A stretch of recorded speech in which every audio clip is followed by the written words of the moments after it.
Alhamdulillah, wassalatu wassalamu ala rasulillah wa ala alihi wa sahbihi wa man wala. Jemaah salat subuh yang dimuliakan Allah Subhanahu wa taala, yang semoga diberikan keberkahan dalam setiap nikmat yang Allah Subhanahu wa taala karuniakan, baik nikmat hidup, nikmat umur, nikmat kesehatan, nikmat keluarga.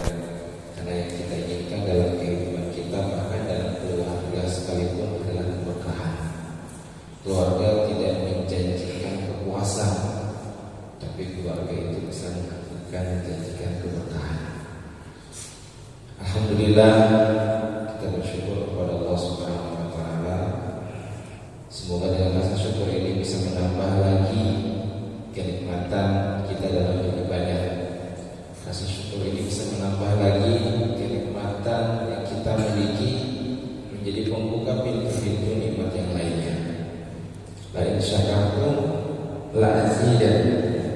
Jika kamu bersyukur kepada Aku, kata Allah, Allah akan tambah, Aku akan tambah. Walaupun secara kuantitasnya tidak terlihat bertambah, tapi Allah akan tambah nilainya secara kualitas. Kita syukuri nikmat keluarga yang ada, bukan berarti nanti Allah tambah lagi istri kita, tidak.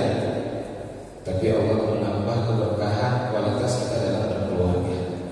Kita syukuri pekerjaan kita, insya Allah Allah memberikan keberkahan dalam setiap pekerjaan.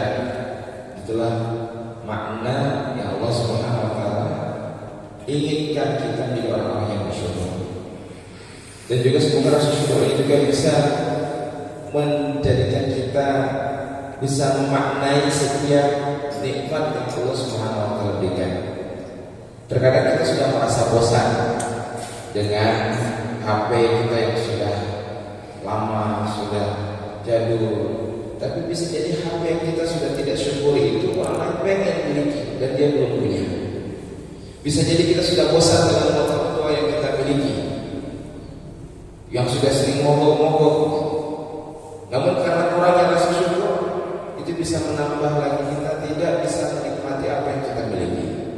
Dan bisa jadi orang lain pengen apa yang kita punya, walaupun rumah kita kecil, walaupun mobil kita sudah tua, padahal orang lain belum punya dan pengen apa yang kita miliki. Oleh karena itu, jadilah pribadi-pribadi yang bersyukur, karena kita pasti akan bahagia. Jangan tunggu bahagia baru bersyukur, tapi bersyukurlah, maka kau pasti akan merasakan kebahagiaan. Yang kedua, kita sampaikan salawat dan salam kepada Nabi kita Muhammad sallallahu alaihi wasallam. Allahumma shalli alaihi kepada keluarga dan sahabat yang mudah-mudahan yang kita yang istiqomah mengikuti sunnahnya, meneruskan ajarannya, meneruskan risalah dakwahnya, kita mendapatkan syafaat yang berkiamat. Amin ya rabbal alamin. Jemaah salat subuh yang dimuliakan Allah Subhanahu wa taala, sejenak kita dulu sebentar saja setiap subuh, hari Sabtu subuh kalau di sini. Kalau kita di Baitul Maqdis setiap subuh, setiap hari dulu begini. Tidak sampai 5 menit kalau sampai kalau sini kan sepekan sekali ya, mungkin 25 menit ya, kita dulu sejenak. Sama-sama kita niatkan ingin mengharapkan pahala dari Allah dan bagian daripada zikrullah. Nah, di antara penting untuk kita pahami dalam kehidupan kita, yaitu bagaimana kita menyelami setiap untayan-untayan doa yang kita panjatkan kepada Allah Subhanahu wa taala. Karena perlu jamaah ketahui, kita tidak hanya perlu sholat kita khusyuk, karena memang sholat yang berkualitas itu adalah sholat yang khusyuk. Pada aflahal mu'minun allazina hum fi sholatihim khashi'un. Sungguh beruntung orang-orang yang beriman, yaitu orang yang sholatnya khusyuk. Nah, ternyata selain sholat yang khusyuk, kita juga sangat berkepentingan untuk merasakan doa yang khusyuk. Khusyuk dalam berdoa, ya, karena doa itu perlu disifati dengan hati yang khusyuk ketika kita meminta. Coba ada yang meminta tidak serius, tidak mengangkat tangannya misalnya kan, kemudian dia main-main. Kira-kira bagaimana perasaan kalau ada anak-anak mau minta sesuatu tapi dia tidak sungguh-sungguh?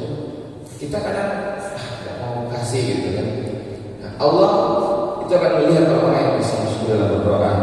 Maka untuk bisa merasakan khusyuk kita dalam berdoa, kita pahami apa yang kita ucapkan dalam doa kita. Ya. Apa yang diucapkan dengan lisan kita dipahami oleh hati kita, sehingga membuat seluruh perasaan kita merasa benar-benar kita meminta kepada Allah dan kita paham apa yang kita minta. Apalagi setiap amal-amal saleh kan kita dianjurkan untuk berdoa kepada Allah Subhanahu wa taala. Apakah setelah berbuka puasa dia untuk berdoa, karena doa orang yang berpuasa itu sangat mustajab. Apakah ketika safar kita berdoa, karena doa orang safar itu mustajab. Setelah kita beramal saleh kita berdoa. Maka jangan sampai kita berdoa menjadi doa rutinitas kita setiap hari, tapi tidak ada perasaan khusyuk, tidak ada makna yang kita rasakan dalam berdoa. Hanya sekedar Allahumma Allahumma Allahumma Allahumma, tapi kita nggak tahu apa yang kita minta.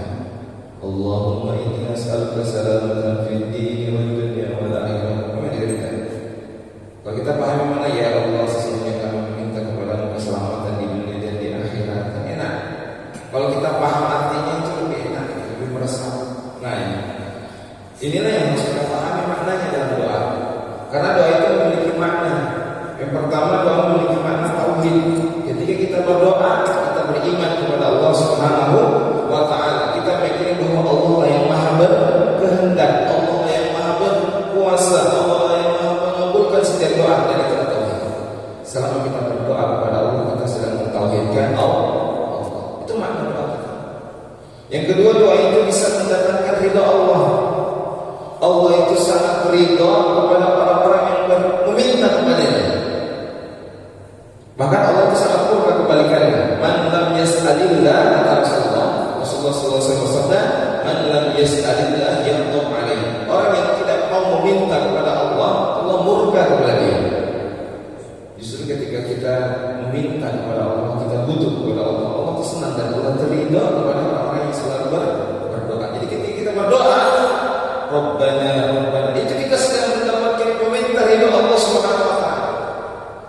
Beda ketika kita malas berdoa. Doa enggak usah berdoa, anak enggak usah berdoa, makan enggak usah berdoa. Itu Allah murka kepada orang yang tidak mau meminta kepadanya. Nah, yang ketiga, doa itu memiliki makna kekuatan. Berapa banyak kita lihat ada orang-orang yang lemah, ya, terzolimi, ya, dan secara fisik tidak kuat. Tapi ketika mereka berdoa kepada Allah Subhanahu wa taala, sebagaimana Rasulullah berdoa ketika pasukan umat Islam 313 lawan 1000 dalam perang Badar, apa yang Rasul lakukan? Berdoa kepada Allah. 313 melawan 1000. Secara logika kalah 300. Tapi karena doa itu bisa menjadi kekuatan, maknanya maka 313 bisa mengalahkan yang 1000. Ini kisahnya dalam perang Badar. Berapa banyak dalam Al-Quran, kam min fi'atin qalilatin ghalabat fi'atan katsiratan. Berapa banyak kelompok-kelompok yang kecil sedikit tapi bisa mengalahkan kelompok-kelompok yang besar. Persia, Romawi ditaklukkan. Bukankah mereka pada waktu itu berjaya-jayanya negara adidaya, tapi ditaklukkan oleh kaum muslimin. Masya Allah, bukan kekuatan doa. Doa itu memiliki mana? Kekuatan. Mungkin kita tidak punya kekuatan secara finansial, harga BBM naik, kita berdoa. Ya. Kemudian yang keempat, doa itu memiliki makna pembeda. Apa yang membedakan antara kita dengan Allah? Kita lah makhluk, Allah lah sang khaliq. Kita lah yang meminta kepada sang khaliq. Menyerahkan kita jadi makhluk, kita lemah, kita butuh kepada. Nah, itu membedakan kita dengan Allah. Bahkan perbedaan manusia dengan Allah. Manusia, sekalipun dia orang paling baik di konteks ini, misalnya ada orang yang paling baik, tiap hari dia ditanya, minta tolong, Pak, minta tolong, ya, mungkin satu kali dia tolong, besok datang lagi dia minta tolong, dia minta tolong. Mungkin kalau setiap hari Bapak datang minta tolong, kira-kira ada perasaan apa dia orang yang paling baik? Manusia yang paling baik sekali dia akan merasa dongkol gitu. Nah, itu bedanya makhluk. Berbeda dengan Khalik Allah, semakin setiap hari kita meminta, ya Allah, ya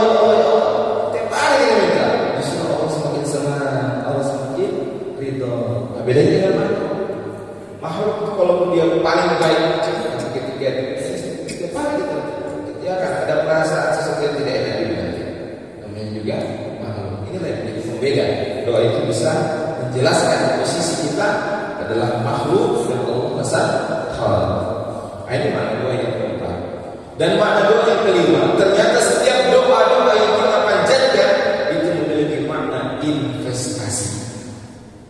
Investasi tidak mengenal rugi dalam doa itu. Allah Subhanahu wa taala dalam hadis riwayat itu Rasulullah SAW ketika seorang hamba berminta kepada Allah, maka Allah berikan tiga.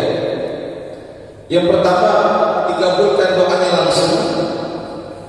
Yang kedua, Allah Subhanahu wa taala akan tahan, simpan nanti di akhirat baru diberikan. Dan yang ketiga, Allah akan ganti dengan sesuatu yang sepadan dengan doa yang dijauhkan daripada musibah. Jadi setiap kita berdoa apa, itu tidak ada ruginya. Allah simpan ketika tidak dikabulkan, menjadi tabungan kita di akhirat yang akan memberatkan timbangan mizan kebaikan kita. Jadi doa itu investasi, jangan kita malas-malas berdoa kepada Allah Subhanahu wa taala. Keluar rumah, naik kendaraan, masuk kamar mandi, setelah sholat, setelah berbuka puasa, setelah berdoa kepada Allah. Karena doa itu bagian daripada investasi kita kepada Allah Subhanahu wa taala. Nanti di akhirat Allah akan memberatkan timbangan kita. Bisa jadi kita sudah berdoa, ya Allah, kita masih tidak dikabulkan, dan Allah simpan tabungannya. Jadi gak rugi. Kita berdoa terus kepada Allah Subhanahu wa taala. Dan yang keenam, doa itu memiliki makna ibadah. Ad-du'a'u huwa ibadah. Doa itu ibadah. Maka setiap ibadah yang kita lakukan mendatangkan pahala. Setiap doa Rabbana itu bisa mendatangkan pahala. Semakin banyak kita berdoa, semakin banyak pahala. Karena itu ibadah. Ini yang kita lihat. Makna dari doa-doa kita itu. Dan doa itu bisa melampaui apa yang kita tidak sanggup, melampaui apa yang di luar nalar kita. Bisa jadi dokter mengatakan, aduh tidak lama lagi dia meninggal, tiap hari cuci darah, 3 hari, 1 minggu lagi. Tapi berkat doa anaknya yang soleh, doa istrinya yang tawakal, berserah kepada Allah, setiap malam doakan, dalam tahajud sujudnya doakan, setiap selesai sholat doakan, berdoa terus di samping ayahnya sholat, berdoa. Bisa jadi tiba-tiba dokter bilang, kok bisa? Kok di luar prediksi kami? Ya, Allah Subhanahu wa taala memberikan apa ya? Di luar kemampuan manusia. Doa itu bisa melampaui. Kemudian yang terakhir, doa itu bisa mengubah takdir. Itu bisa dapat diubah dengan doa. Ya. Kita tidak tahu takdir apa yang akan terjadi ya, dalam setiap langkah-langkah kehidupan kita, setiap menit, 1 menit ke depan, 1 jam ke depan, 1 hari ke depan, kita tidak tahu apa yang akan terjadi. Tapi ketika kita berdoa meminta kebaikan dan keselamatan, bisa jadi Allah Subhanahu wa taala karena doa kita bisa mengubah takdir yang mungkin takdirnya suatu saat menimpa kita, tapi karena doa kita Allah selamatkan. Banyak orang melihat menyaksikan ketika di Kalimantan itu terjadi tabrakan massal oleh tronton yang orang berdiri di lampu merah itu. Tapi ternyata ada satu yang viral juga, motor yang berdiri di tengah-tengah barisan antrian lampu merah, di gantungan motornya ada kotak makanan sedekah Jumatnya yang memakai naik seorang guru dan istrinya. Itu berkah doanya, selamat. Doa itu bisa mengubah takdir. Makanya jangan kita berputus asa kepada Allah Subhanahu